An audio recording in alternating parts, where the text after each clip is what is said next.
السلام علیکم ورحمۃ اللہ وبرکاتہ۔ ساتھیو، آج ہم یہ دعا پڑھیں گے۔ پچھلی ویڈیو میں یہ دعا بتائی تھی کہ صبح شام پڑھو گے اللہ قیامت کو ضرور راضی کر دے گا۔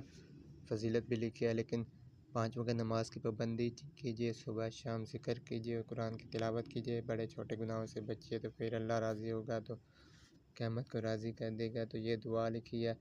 فوت شدہ وظیفے کا ثواب۔ حضرت بن عباس رضی اللہ عنہ فرماتے ہیں کہ رسول اللہ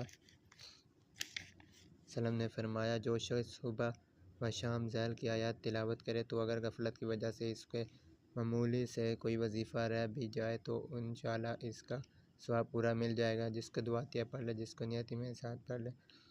فَسُبْحَانَ اللَّهِ حِینَ تُمْسُونَ وَحِینَ تُصْبِحُونَ وَلَهُ الْحَمْدُ فِی السَّمَاوَاتِ وَالْأَرْضِ وَأَشْهَدُ وَحِینَ تُظْہِرُونَ یُخْرِجُ الْحَیَّ مِنَ الْمَیِّتِ وَیُخْرِجُ الْمَیِّتَ مِنَ الْحَیِّ وَیُحْیِی الْأَرْضَ بَعْدَ مَوْتِہَا وَکَذَالِکَ